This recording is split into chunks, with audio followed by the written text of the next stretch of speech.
Assalamualaikum warahmatullahi wabarakatuh. Waalaikumsalam warahmatullahi wabarakatuh. Ya. Jadi pada sesi webinar ini saya akan menyampaikan apa itu manfaat API. Ya, kita tahu adalah Application Programming Interface. Di sini kita diperuntukkan sebagai media pertukaran informasi di masa pandemi COVID 2019 ya. Kenapa saya membahas materi ini? Karena jika teman-teman dari TKJ atau RPL akan luruskan nanti di perguruan tinggi, pasti akan mendapatkan materi seperti ini. Jadi alangkah baiknya kita harus mengenal dulu sedikitnya ya. Kita kenal dulu aja API ini. Itu apa. Lanjut untuk next-nya. Nah, dalam kegiatan sehari-hari, kita baik dari industri maupun personal itu pasti akan ada namanya pertukaran data ya, baik secara langsung ataupun tidak langsung. Misalkan customer ingin melakukan pembelian barang seperti di toko langsung ya, ataupun bisa juga yang kita kenal dengan marketplace. Di situ ada dua pertukaran data, misalkan datang langsung dan juga melalui application. Nah, dalam era digitalisasi ini, di masa pandemi COVID kan udah jarang tuh pertukaran data secara langsung, karena emang kita tahulah dari pemerintah itu banyak aturan ya. Misalkan seorang karyawan ingin melakukan pertukaran data dengan perusahaan lain, sekarang itu melakukan media Zoom. Nah, bagaimana menyikapi pertukaran data itu di masa pandemi ini, yaitu adalah dengan menggunakan API. Saya contohi untuk sebenarnya API itu apa ya? API adalah Application Programming Interface, sebuah interface yang menghubungkan suatu aplikasi dengan aplikasi lainnya. Kita coba contohkan, misalkan di sini ada adik-adik semuanya tahu motherboard komputer kan ya? Tahu Pak. Tahu ya. Tahu Pak. Di situ kan ada namanya ya, kayak slot VGA ataupun sound card ya, benar nggak? RAM ya, RAM VGA ya. Itu ada slot-slotnya kan. Itu kita anggap aja sebagai interface. Jadinya kita gambarkan seperti itu.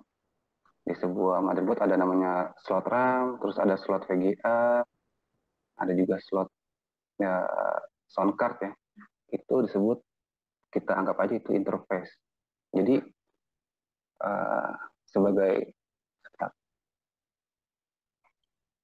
sebagai interface itu pasti ada kan namanya alat yang masuk ke dalam interface tersebut. Misalkan sound card slotnya itu akan terhubung dengan sound card juga kan. Terus slot RAM di sini juga akan terhubung dengan RAM. Jadi itu udah pasti satu kesatuan dalam suatu application motherboard ya. Sama dengan API. Di sini API itu adalah sarana pertukaran data dari aplikasi yang berbeda. Jadi jika ada suatu wadah, pasti di situ ada isinya. Itu adalah kita gambarkan sebagai API. Nah, dalam masalah ini kita sistemnya akan lebih praktek di sesi ini. Jadi teorinya nggak begitu mendasar ya. Pertama-tama yang akan kita bahas adalah cara menggunakan API. Yang kedua, cara mengakses informasi API. Yang ketiga, cara membaca dokumentasi API milik orang lain ataupun perusahaan. Dan yang terakhir adalah implementasi kita dengan API langsung ya. Jadi sesi webinar ini kita lebih ke implementasi atau praktek. Nah, nanti suatu saat adik-adik sekalian, jika pun mau melamar kerja, pasti akan ditanya basicnya ya. Terutama nanti misalkan adik-adik mau melamar menjadi developer, pasti pertanyaan awalnya adalah ini, mengenai API itu apa. Jadi sesi sharing ini kita akan membahas ini semuanya. Oke, sampai sini udah cukup paham ya pasti.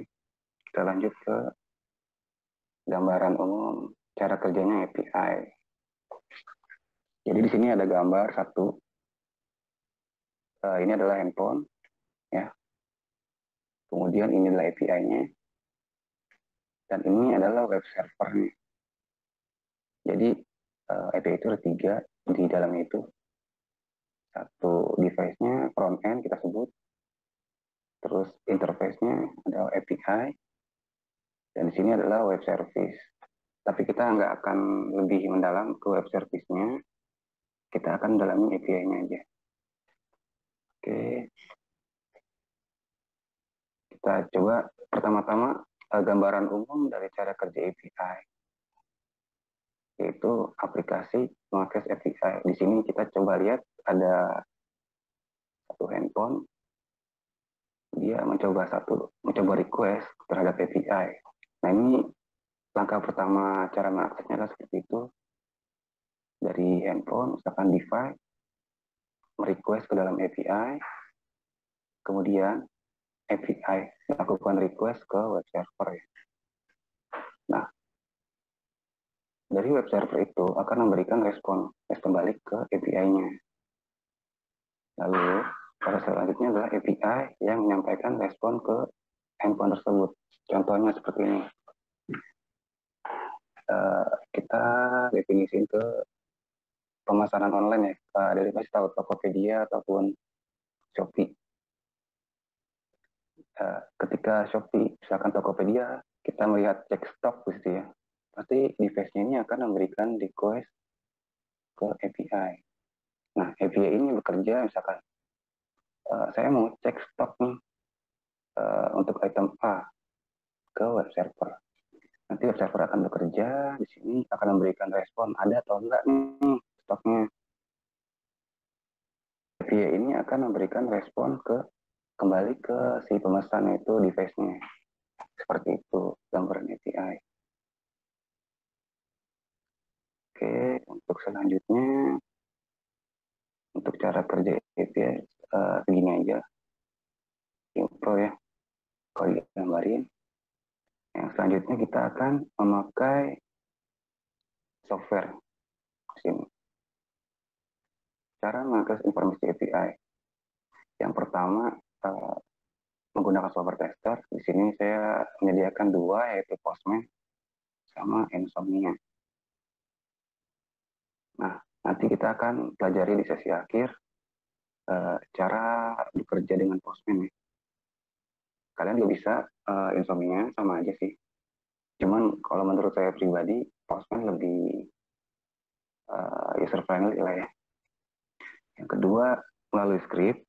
Di sini ada library, misalkan di PHP itu ada library-nya namanya Go, dan ada juga Gazelle.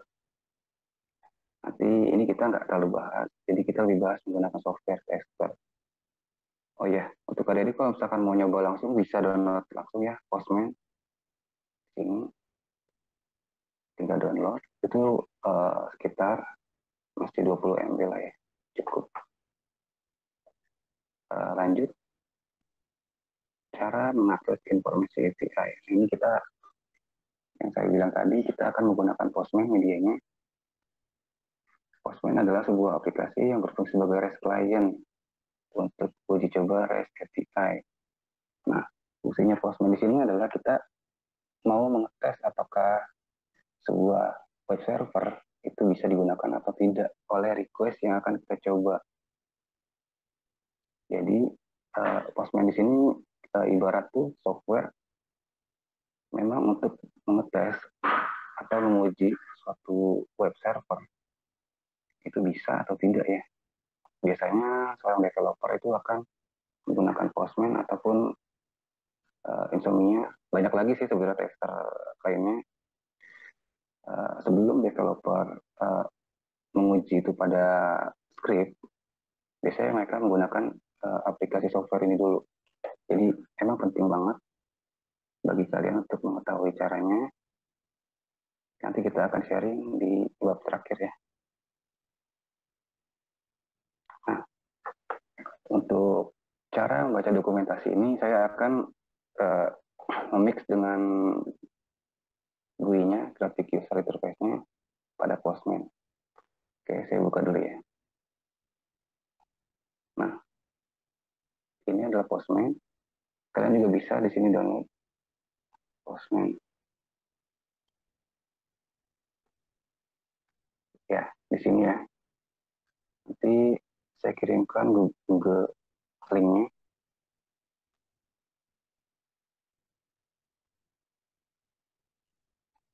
Oke, silahkan kalau yang mau download. Di situ ada.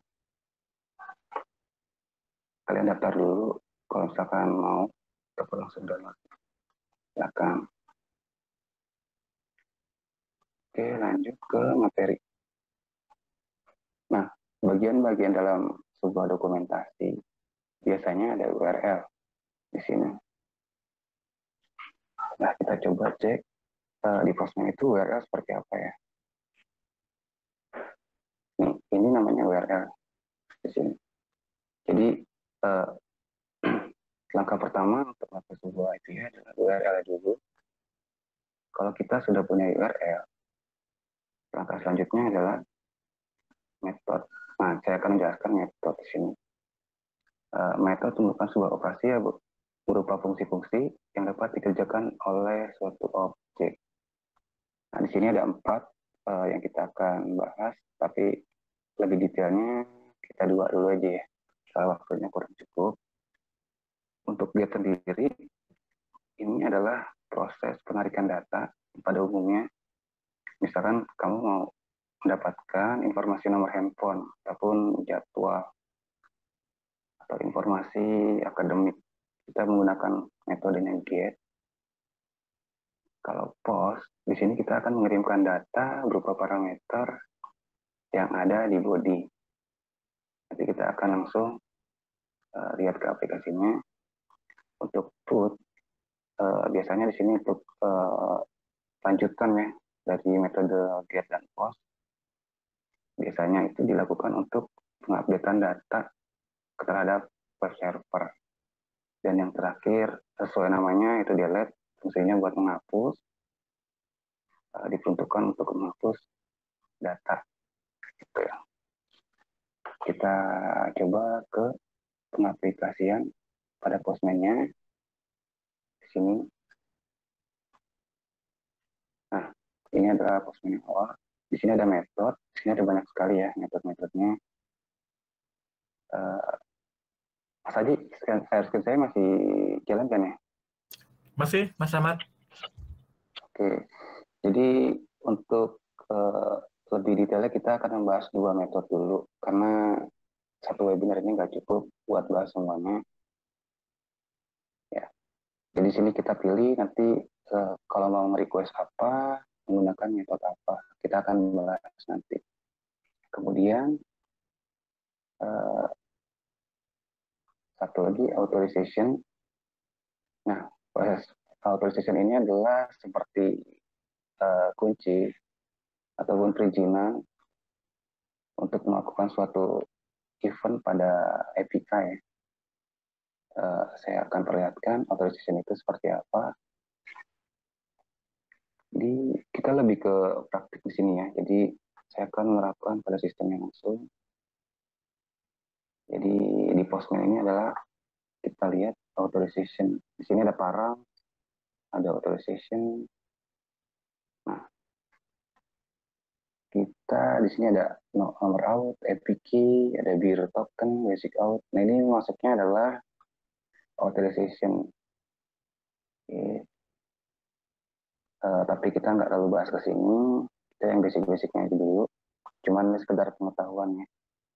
Untuk informasi yang sifatnya pribadi pasti selalu memakai authorization. Misalkan data perusahaan maupun internal pasti menggunakan ini. Lanjut, poin-poinnya adalah parameter. Nah, parameter di sini adalah kunci dari setiap kata atau variabel di dalam function yang akan kita gunakan dalam melakukan request. Contohnya, misalkan saya mau mendapatkan data perusahaan. Perusahaan itu banyak ya, jadi butuh suatu parameter. Misalkan perusahaan yang berada di lokasi Jakarta. Jadi parameternya itu adalah lokasi dan nilainya adalah Jakarta. Seperti itu. Kita lihat pada aplikasinya, di sini ada params. Ya, di sini misalkan saya akan melakukan request ke contoh tes data.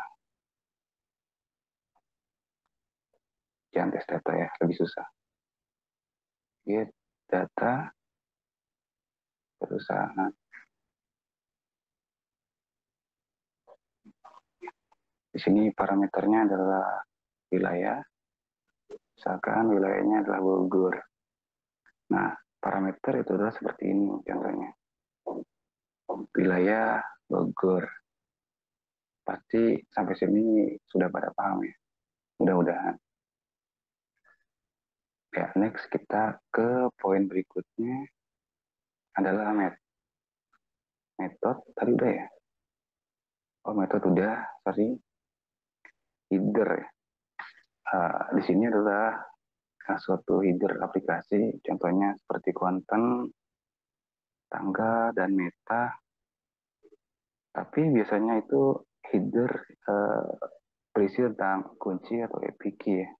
Di dalam sebuah aplikasi API. Kita contohkan di sini pada aplikasinya. Di sini ada headers. Kita lihat headers ya, teman-teman. Kita klik headersnya. Ya. Di sini ada 7 hidden script. Ini adalah meta-metanya. Tapi kita nggak terlalu pusingin itu. Kita lebih ke key-nya aja. Umumnya di sini adalah API key ya. Misalkan kita mau mengakses data company dengan wilayah Bogor. Tapi di dalam sebuah REST API ini memerlukan key atau kunci untuk mengamankan suatu data tersebut.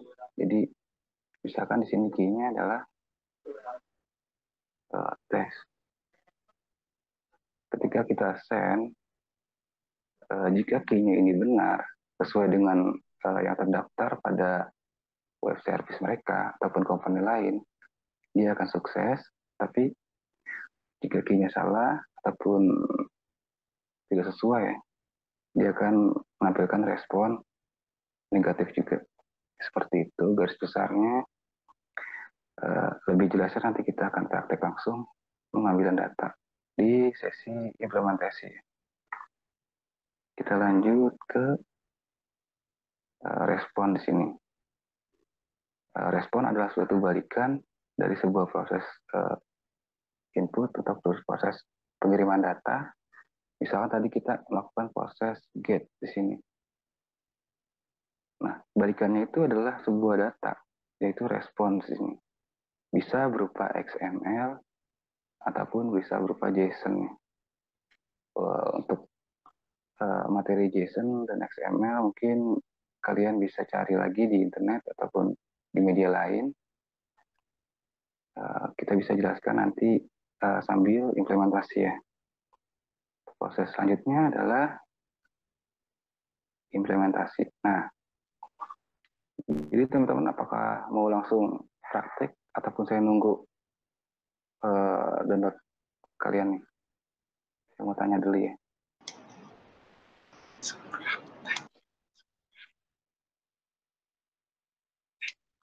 Yang dari Bogor ataupun Bandung? Bagaimana? Oke, dilanjut aja Mas Rahmat.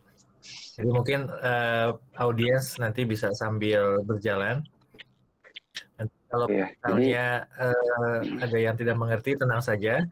Video rekaman akan saya kirim ke email yang sudah didaftarkan sebelumnya. Oke, siap-siap. Jadi untuk yang teori saya persingkat karena di sesi ini lebih ke implementasi di studi kasus ya. Kita pertama-tama mengambil dari studi kasusnya http npd.kemendikbud.go.id. Nah, kita akan coba akses data dari mereka di sini. Kenapa saya pilih ini? Karena API-nya mudah dan juga gampang dibacanya. Jadi untuk belajar teman-teman sekalian pasti bisa. Oke, saya clear dulu data-datanya di sini. Ya, pertama-tama kita buka webnya http kemendikbud.go.id. Di sini. Ini adalah web dari Kemendikbud. Kita cari halaman web service-nya di sini. Kita klik. Nah, di sini punya dokumentasi API. Jadi, cara membaca dokumentasi kita implementasi langsung aja ya. Nah, pertama-tama saya akan mengambil satu metode di sini atau satu proses. Kita ambil get akreditasi atau ya boleh lah ini. Kita klik metodenya. Ya. Nah, teman-teman ini namanya dokumentasi API. Jadi seperti ini kurang lebih. Cara membacanya adalah biasanya si pihak dokumentasi ini akan menyediakan link. Nah, link ini yang kita copy ke dalam URL tadi di Postman. Dan juga jangan lupa lihat metodenya apa di sini. Metodenya adalah get. Jadi misalkan penyedianya menampilkan get, tapi kita inputnya post di sini nggak akan bisa. Kita coba. Oke, ini ya. Kita copy saja. Nah, satu linknya sudah jadi. Yang kedua adalah di sini metodenya. Metodenya tadi adalah parameternya maaf ya. Ini parameternya adalah app ID. Jadi si pihak dokumentasi ini biasanya harusnya menaruh di dalam parameter, tapi ini dia menaruhnya di link, tapi nggak apa-apa sama aja. Kita masuk ke parameter di sini. Ini adalah parameter. Kalau kita hapus di sini key-nya akan hilang. Kita bisa juga masukkan di sini app ID. Kita balik lagi ke webnya. Value-nya apa? Get akreditasi. Nah, oke, ini ya. Ini kita baru mencoba dua cara, menggunakan link dan juga menggunakan parameter dengan metode get di sini. Nah, sampai di sini kita coba eksekusi dengan cara send data. Nah, ini adalah responnya tadi. Ini responnya statusnya 200 itu berhasil. Di tahun 2018 ada data sekian akreditasi. Saya juga kurang paham untuk baca akreditasi seperti apa. Cuman ini adalah datanya. Ya, ini formatnya JSON. Kita tadi di presentasi ini ada responnya. Nah, ini yang dinamakan respon. Jadi respon itu adalah balikan dari proses pengiriman data. Gitu. Kita balik lagi ke di sini studi kasusnya. Ya, di sini masih kita lihat menampilkan banyak data, banyak sekali. Ada dari Kepulauan Seribu, terus ada dari Jakarta Pusat di sini ya. Dan Kota Jakarta Utara dan lainnya. Terus kita coba balik lagi ke dokumentasi. Nah, di sini menyediakan parameter nih. Di sini ada poin opsional.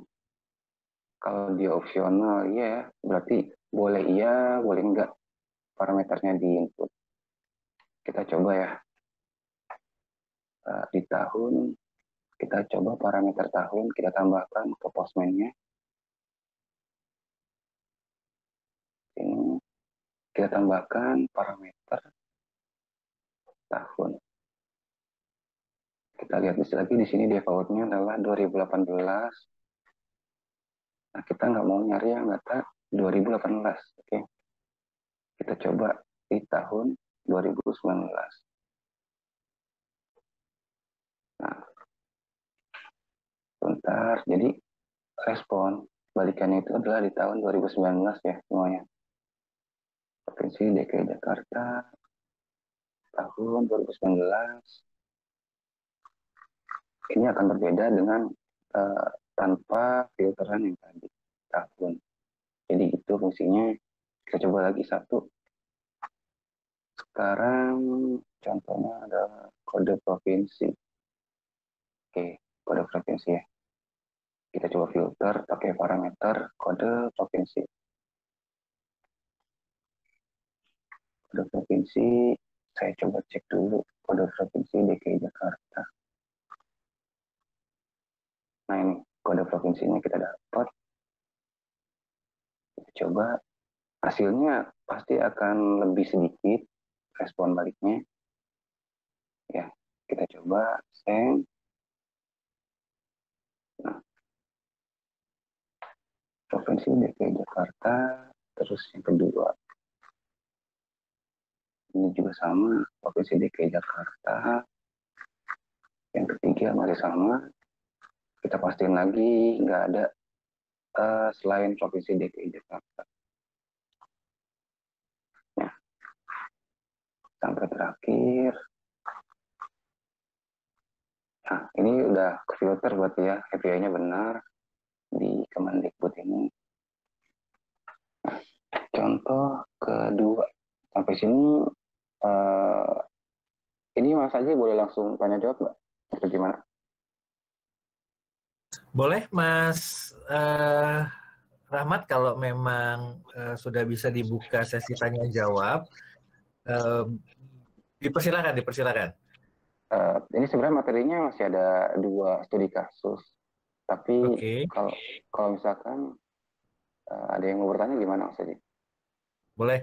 Jadi sebelum masuk ke studi kasus kedua, kita buka pertanyaan di studi kasus yang pertama ini ya. Oke.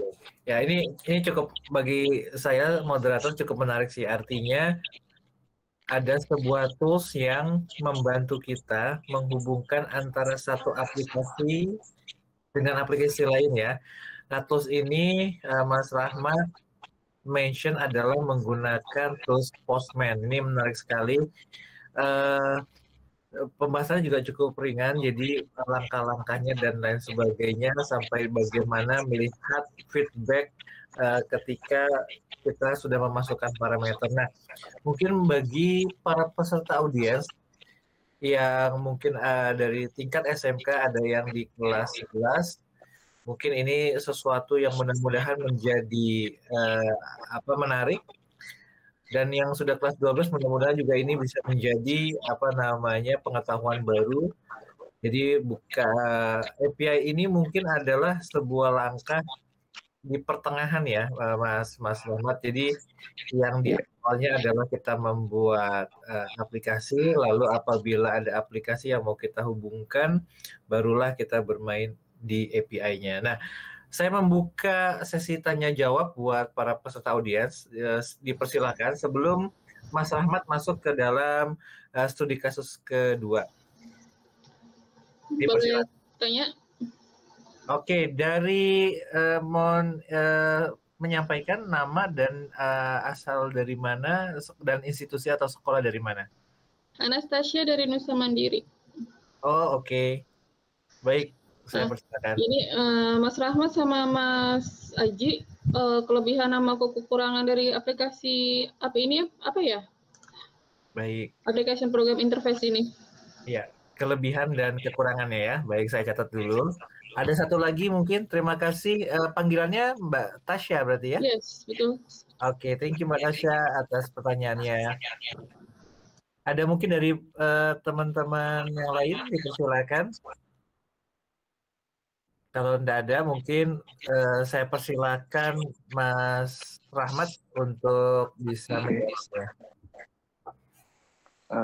Terima kasih Mbak Anastasia ya. Ini maksudnya dari API-nya ataupun Postman-nya nih. Kita kan lagi bahas software ya. Baik, jadi mungkin saya boleh dari kelebihan dari API-nya sama kekurangan dari API-nya kalau kita pakai aplikasi ini dari aplikasi yang lain. Dari pakai aplikasi Postman ini ya maksudnya. Iya. Oke, baik-baik. Dari Pertama-tama, ini. Ya, boleh. Itu aja ya. Ya, kegunaan dari Postman ini sebenarnya adalah buat testing sebelum developer itu melakukan uji pada script. Misalkan uji pada script web atau PHP, bisa juga di Android, ataupun platform-platform lainnya ya. Jadi, untuk memastikan sebuah API ini benar-benar oke ataupun well testing, para developer ini biasanya testing dulu dengan software tester ini untuk menghindari kesalahan pada script nantinya. Jadi kelebihannya adalah kita dapat mendeteksi error atau enggak nih. Misalkan seperti contohnya adalah ya, saya akan membuat error di sini.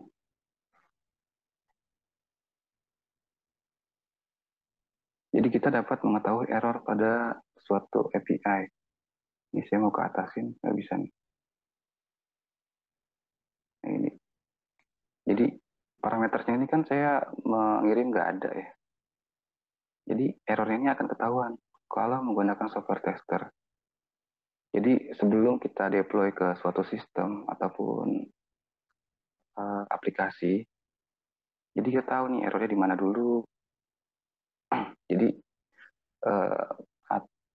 komunikasi antara klien dengan pihak penyedia API ini jadi selaras, bisa tahu mana nih errornya ataupun kelemahannya ya, bisa gitu. Untuk kelebihannya yaitu kita dapat mengecek error dan juga mengetes suatu web server yang disediakan oleh pihak penyedia API. Itu aja sih, Mbak.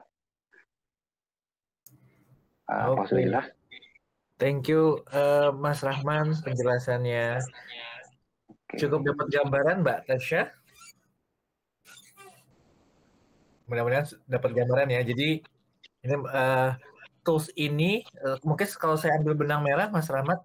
Jadi tools ini bagus banget untuk kita melakukan quality assurance ya dalam sebuah life cycle produk pembuatan produk. Kita bisa dibantu dengan tools Postman ini sebelum kita publish ke umum ya. Artinya di sisi developer software kita bisa melakukan uji kelayakan dulu. Apakah berhasil kita menghubungkan antara aplikasi dengan bermain API. Jadi jangan sampai kalau mungkin bahasa umumnya ketika kita order di Tokopedia, ya begitu ngeklik satu tombol tapi no respon, bisa jadi mungkin menghubungkan API-nya ada bermasalah. Nah, dengan Postman ini bisa meminimalisir ya, berarti Mas Rahman ya? Iya, betul sekali Mas Haji. Thank you banget. Ini pertanyaannya menarik sekali Mbak Tasya nih. Oke, ada pertanyaan lagi enggak? Saya buka satu sesi lagi. Sorry, maksudnya satu pertanyaan lagi. Silakan buat rekan-rekan atau peserta audiens dari webinar ICT ini. Saya boleh nanya? Boleh, dengan siapa dan dari institusi mana? Silakan. Saya Evi dari Nusa Mandiri. Oke, baik. Dengan panggilannya Mbak Evi ya? Iya. Baik, Mbak Evi, saya persilakan. Oke, ini kan kalau saya belum cukup ngerti ya sama sama API ini. Nah, ini mau tanya aja, kalau API ini kan katanya interface atau penghubung dari satu aplikasi ke aplikasi lain. Berarti setiap yang mau saya tanyain, berarti untuk setiap aplikasi yang dibikin di web atau di Android atau App Store, kita harus punya IP untuk bisa menghubungkan dari satu aplikasi untuk bisa menjalankan aplikasi ini gitu. Pertanyaannya? Jadi kalau jadi IP ini berarti wajib ya untuk setiap aplikasi punya untuk bisa menghubungkan ke aplikasi yang lain gitu. Oke, siap, saya ngerti. Oke, bisa saya jawab ya, Mas Adi? Iya, boleh. Pertanyaannya sudah clear, Mas Rahmat? Meaning-nya udah dapat? Iya. Oke. Ya, ini adalah pentingnya API untuk mengolah informasi dari aplikasi, itu enggak, Mbak Evi? Kalau yang saya tangkap seperti itu. Iya benar. Maksudnya berarti di setiap aplikasi yang kita buat berarti API itu harus ada gitu ya? Iya, oke. Saya jawab ya. Di setiap aplikasi API itu emang bukan harus ada, tapi emang aplikasi sekarang itu emang harus ada sih. Kalau zaman dulu emang aplikasi yang lama, misalkan web lama itu jarang ya kita temuin. Tapi seiring berjalannya teknologi, jadi pertukaran informasi ini kita udah nggak mandang lagi namanya bahasa pemrograman. Misalkan dari aplikasi Android ataupun dari aplikasi yang lainnya, dengan adanya API, kita nggak perlu memandang lagi bahasa pemrogramannya. Misalkan dari Java, mau mengakses API milik orang lain yang berbasis PHP. Nah, di pertukaran data itu kita nggak memerlukan lagi namanya bahasa programan. Jadi dibuatnya cross bahasa programan ya. Jadi nggak ada peduli bahasa programannya apapun dan apapun. Nah, untuk di setiap aplikasi baik web ataupun Android, menurut saya sendiri itu sangat penting karena kita nggak mungkin bisa mengakses ataupun diizinkan mengakses database orang lain secara langsung. Jadi API itu diperlukan untuk menjaga dan juga mengirimkan informasi dari pihak lain supaya informasinya itu tersampaikan kepada lembaga yang memerlukan.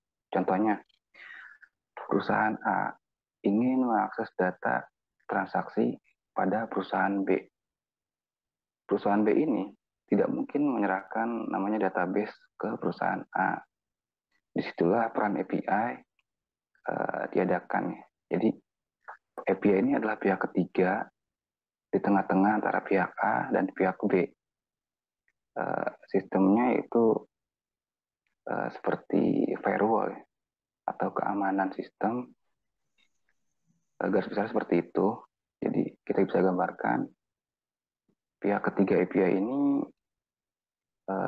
mengirimkan informasi kepada A dan B.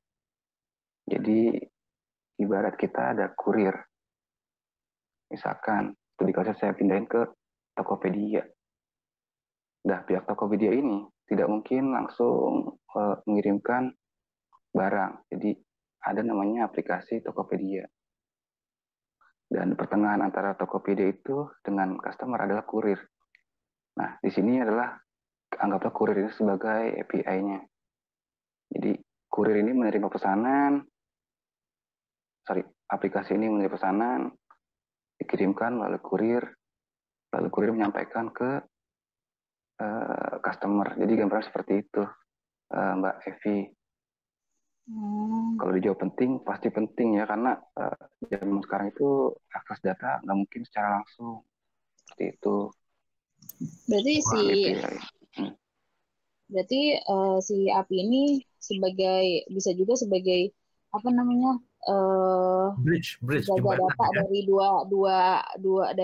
dari dua penghubung itu ya?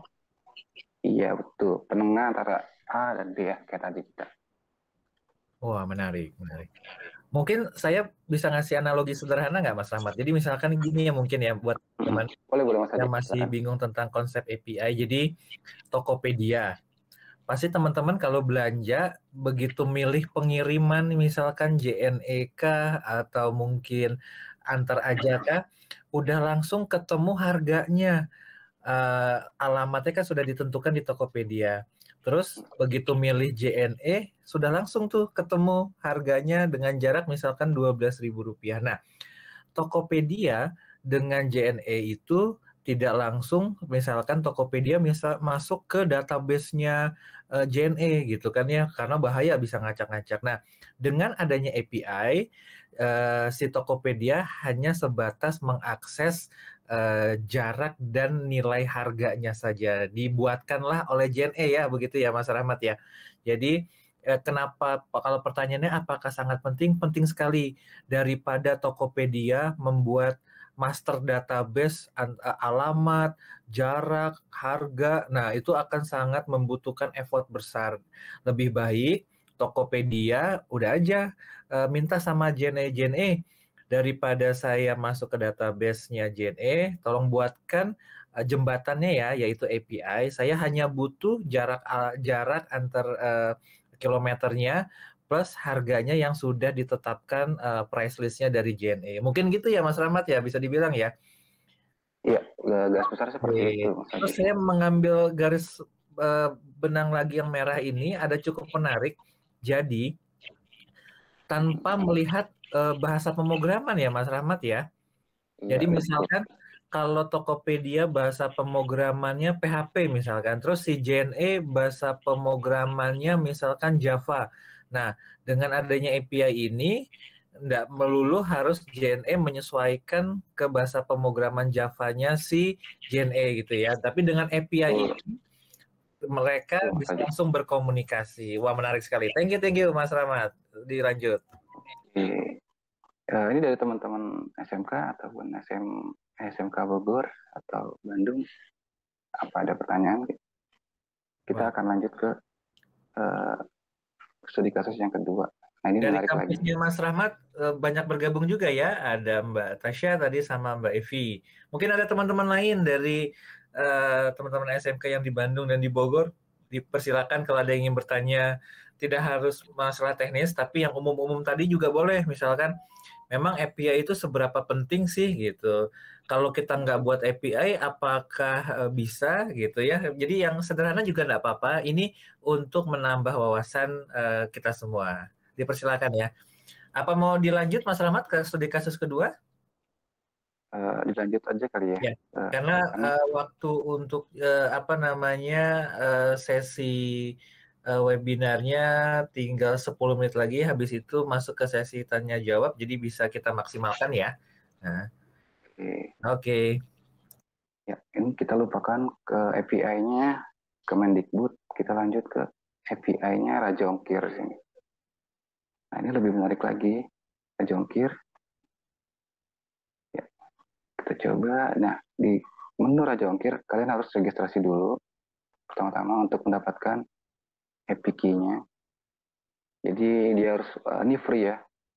Free, jadi kita bisa coba langsung. Kalau misalkan teman-teman nanti mau coba di rumah, bisa. Pertama, saya udah registrasi dengan nama saya di sini. Kemudian kita buka, di sini ada menu integrasi, ada juga dokumentasi API di sini. Sebentar saya copy dulu key-nya saya berapa. Nah, di menu panel di sini kita punya API key ketika sudah mendaftar, ini gratis. Saya tulis dulu di sini biar nggak lupa. Oke, kita langsung menuju ke halaman dokumentasi ya, biar lebih paham. Nah, untuk yang free di sini sayangnya cuma bisa mengakses modul starter, jadi nggak bisa semuanya. Tapi ini cukup meliputi materi kita hari ini.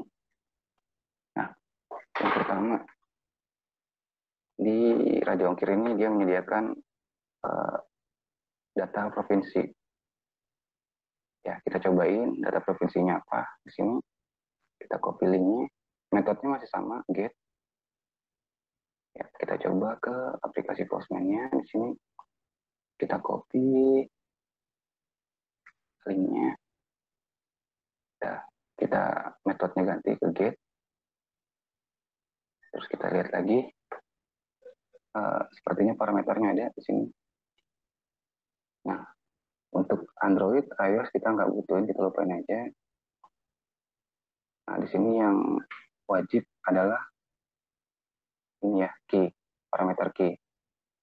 Jadi teman-teman harus wajib lihat keterangan ini ya, wajib ya atau tidak. Kalau ya berarti harus parameter di input. Nah, parameter key di sini kita bukan naruh di tab params. Jadi tidak lagi sesuai sama yang kita tadi presentasiin, adanya di header. Kita coba masukin key-nya tadi saya udah copy di sini. Kita coba lagi balik paste di value-nya. Oke, ini key-nya udah jadi. Kita coba testing. Kita klik send. Nah, di sini muncul responnya. Ada berapa provinsi di sini ya? Provinsi Bali, Bangka Belitung, terus dan lain-lain. Di sini berarti kita tes bahwa API si Raja Ongkir ini benar. Nah, bagaimana ketika key-nya itu salah? Kita akan coba juga di sini. Saya coba tambahin satu huruf satu ataupun X di sini value-nya. Kita coba ya, tes. Nah, di sini akan menampilkan respon invalid API key. Kita lihat dia di dokumentasinya. Benar nggak? Di sampelnya ini. Nah, kemudian Raja Ongkir ini lumayan cukup komplit. Dia memberikan dokumentasinya. Tadi kita lihat respon suksesnya udah benar sesuai dengan dokumentasi ya, muncul list provinsi. Nah, untuk yang respon gagal benar nggak? Kita lihat. Nah, ini benar sesuai ya sama yang kita input, invalid API key di sini. Oke, sampai sini pemrosesan provinsi kayaknya mudah. Kita cukup input key-nya di tab header. Paramsnya nggak ada. Oke, sampai sini untuk mendapatkan provinsi sudah jadi. Kemudian metode selanjutnya adalah mendapatkan kota. Kita coba dulu ya URL-nya. Kita copy ke postman-nya di sini. City. Terus kita baca lagi parameternya apa. Klik di tab parameter. Nah, ini API key-nya wajib di sini. Parameter ini. Lalu ID provinsinya kita coba. Di sini nggak wajib juga. Kita bisa kosongkan. Oke, kita gini dulu aja ya. Kita coba proses API key untuk mendapatkan kota. Kita send di sini. Invalid API key karena belum diganti API key-nya. Coba API key-nya kita balikin lagi ke awal. Kita send ulang. Nah, di sini nampil kotanya. Kotanya aja. Oke, lanjut. Sampai sini API key untuk mencari kota sudah berhasil. Anggaplah dokumentasi 1, 2, dan ini sudah berhasil ya. Mencari provinsi dan mencari kota. Kita lanjut apa aja yang ada di dokumentasi punyanya si Raja Ongkir ini. Nah, kita mau nyari cost di sini atau biaya. Nah, pasti ini menarik karena kita mau tahu biaya kiriman dari ekspedisi JNE atau dari Raja Ongkir ini ya. Langsung aja di sini metodenya yang disediakan adalah post dengan URL ini kita copy. Nah, perlu teman-teman ingat, ini harus metodenya itu harus dibaca dulu. Kalau get, kita pilih get. Kalau post, kita pilih post ya. di sini ada pilihan, kita pilih pos. Nah, URL-nya copy dari dokumentasi, aja ongkir, cost. Sini. Terus dia parameternya apa aja, kita baca dulu. Nah, di sini banyak nih parameter yang wajib. Key-nya kita udah punya. Lalu origin ini adalah asal. Di sini kota atau kabupaten asal. Lalu ada destination. Kemudian beratnya berapa? Satuannya gram di sini. Terus pilihan kurirnya apa aja? Di sini ada yang disediakan kurir JNE, pos, tiki ya. Jadi kita save dulu origin.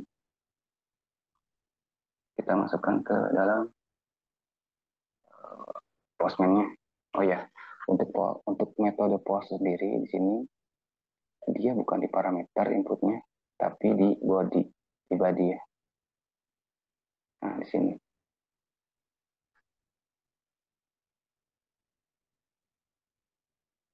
Nah, kalau teman-teman klik body, di sini ada form data. Nah, disinilah yang akan teman-teman input. Kita coba origin. Kita asalnya dulu ya. Berarti di origin ini membutuhkan ID kota. Saya contoh ambil dari hasil yang tadi. Jakarta ke Bali misalnya. Jakarta. Ini Ctrl F aja. Jakarta, kode kotanya adalah 151. Saya copy dulu ke sini biar gampang.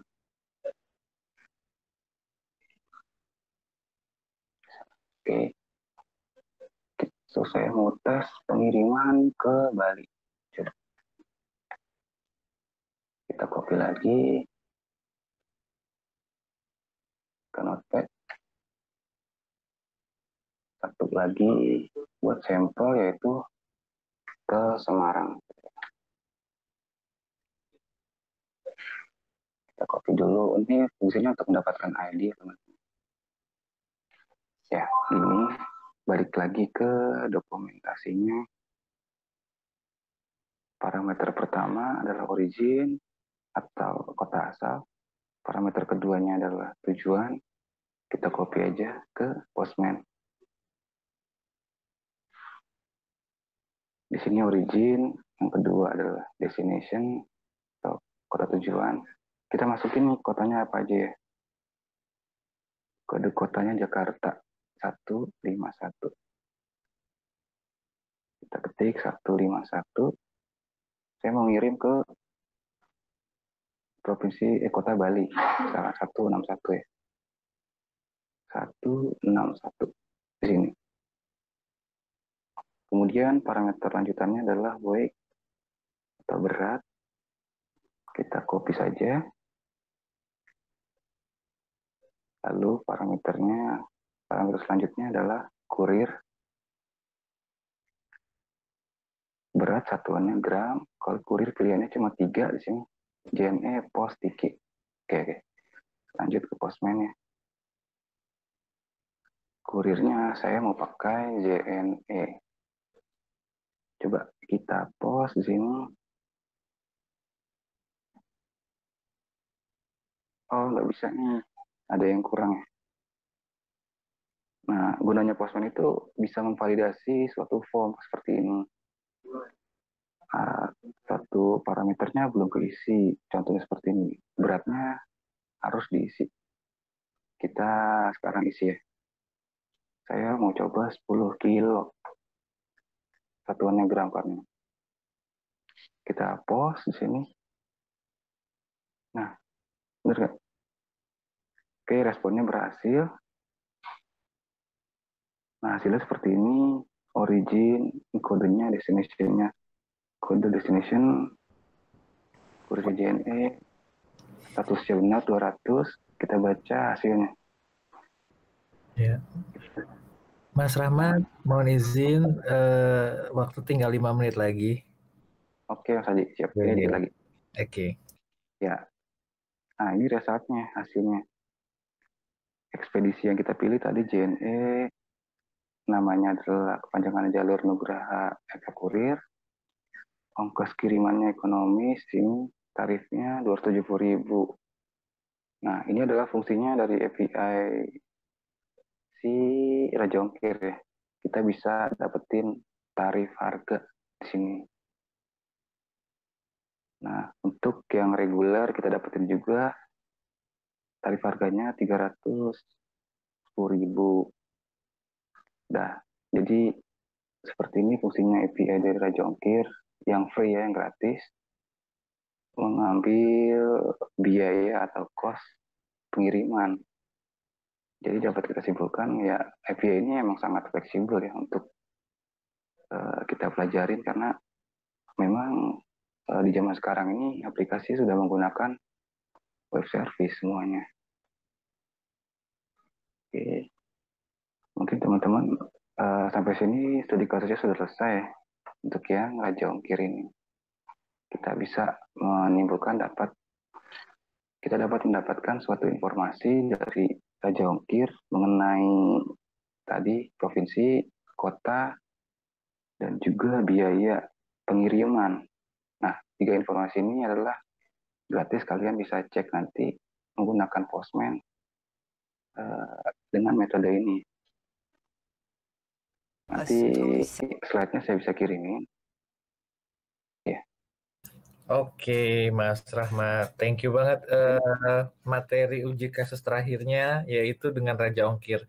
Jadi sebelum saya memberikan conclusion-nya, mungkin saya buka pertanyaan satu orang untuk yang ingin bertanya dari teman-teman.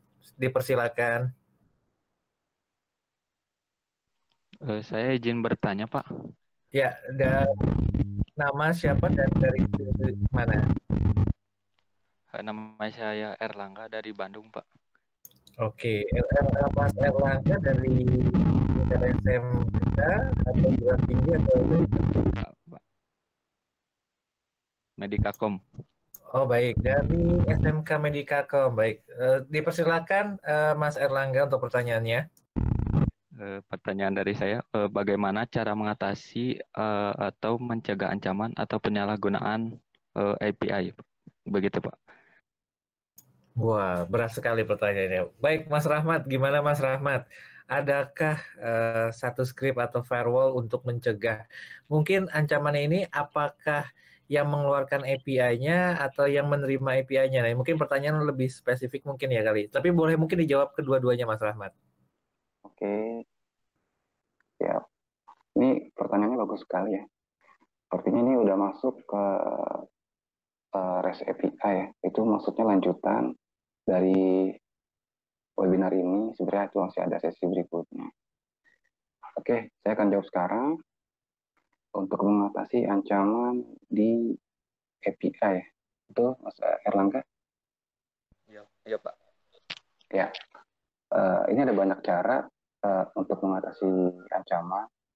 Contohnya adalah kita membuat authentication di sini ya.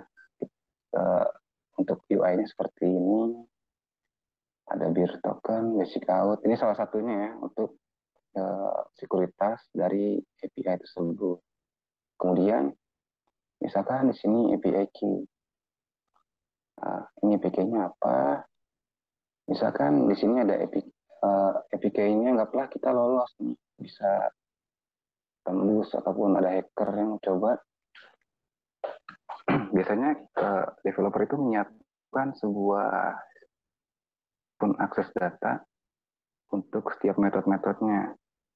Jadi tahapan pertama biasanya authorization. Kalau misalkan authorization-nya ini kejebol ataupun namanya bahasa apa ya Mas Haji? Kehack ya bahasa kitanya ya. Ya. Namanya akses yang kedua. Kedua akses. Ya, akses ini biasanya membatasi metode-metode dari ini. Misalkan, contohnya ya, dari key-nya si 88 ini, biasanya mempunyai batasan, bisa mengakses apa nih, mau metode get, post, ataupun delete. Nah, pada umumnya developer itu biasanya menyediakan sebuah akses. Kalau misalkan APK ini bisanya cuma buat get data atau mengambil data doang, hacker nggak akan bisa untuk mengupdate data, untuk atau nge-post ya kita, atau put. Karena di settingan awalnya, key ini adalah untuk menarik data, bukan untuk mengupdate ataupun mendelete data. Gitu. Terus yang ketiga, setahu saya ya, biasanya ada limit dari suatu key. Gitu.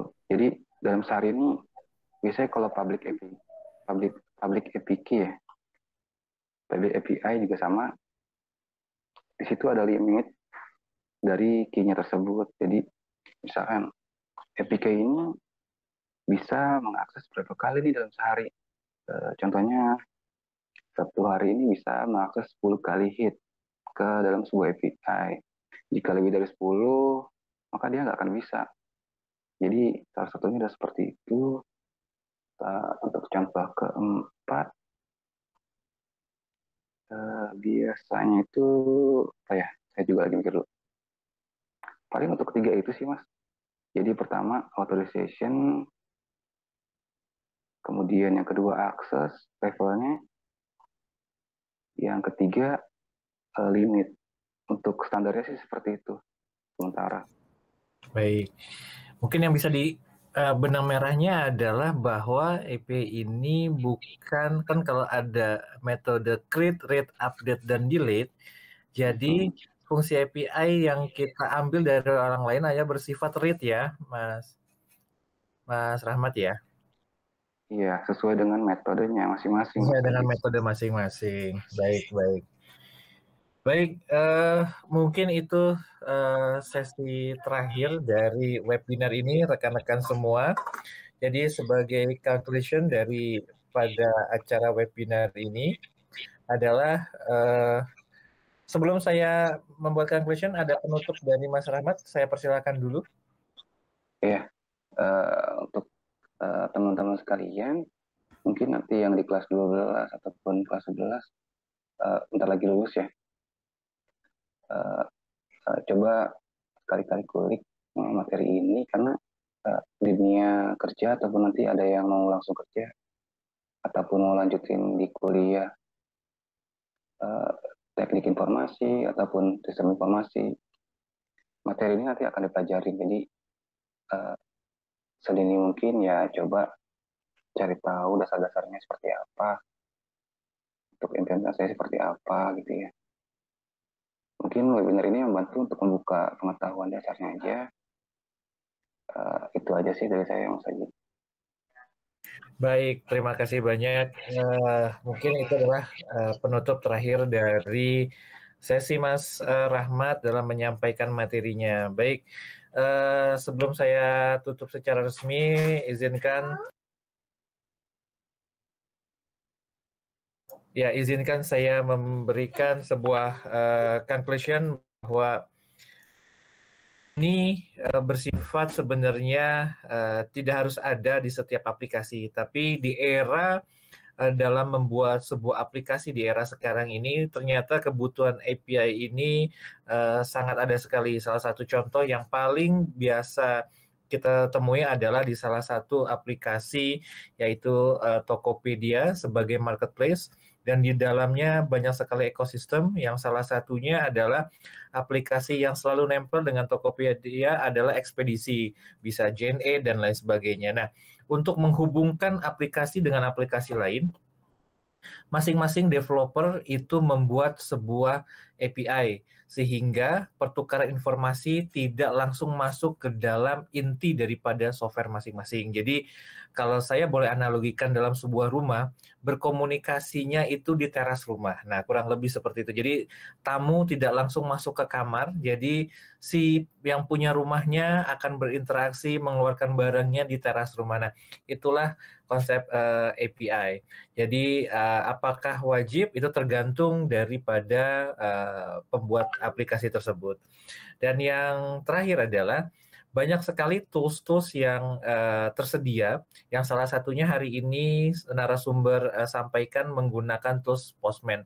Cukup menarik sekali di mana di situ ada dari sisi quality control, quality assurance, di mana ada fitur untuk mengetes apakah ada respon balik dari script-script yang ditempelkan nanti pada API. Mungkin itu saja dari kami. Mohon maaf apabila dalam kegiatan webinar ini memiliki keterbatasan waktu karena cukup menarik sekali. Mudah-mudahan kami bisa menyajikan sebuah materi-materi yang lebih menarik kembali, baik yang sifatnya dasar, lanjutan, atau mungkin tingkat advance. Tunggu kami di acara webinar-webinar selanjutnya. Sekali lagi atas nama pribadi perusahaan yang menyupport dari kegiatan ini yaitu B1 Corporation bekerja sama dengan Nusa Mandiri, di mana Mas Rahmat ini adalah salah satu mahasiswa dari Nusa Mandiri dan juga adalah menjadi employee dari B1 Corporation untuk mengerjakan sebuah project-project yang di divisi software engineering. Luar biasa, terima kasih ilmunya Mas Rahmat. Jadi bukan hanya sebagai praktisi, beliau juga senang berbagi di dunia pendidikan. Mudah-mudahan informasi ini bisa menjadi ladang amal dan bisa memberikan manfaat buat dunia pendidikan baik di tingkat SMK, SMA, ataupun perguruan tinggi. Mungkin itu yang bisa kami sharing rekan-rekan semua. Sekali lagi terima kasih. Sampai berjumpa di acara-acara selanjutnya. Saya Ginanjar Tri Bayu Aji selaku moderator. Pamit undur diri dan salam sukses, salam sejahtera, dan salam sehat semuanya. Terima kasih. Wassalamualaikum warahmatullahi wabarakatuh. Waalaikumsalam warahmatullahi wabarakatuh. Terima kasih Mas Haji. Oke, terima kasih semua. Terima kasih. Salam sukses semua. Pamit undur diri.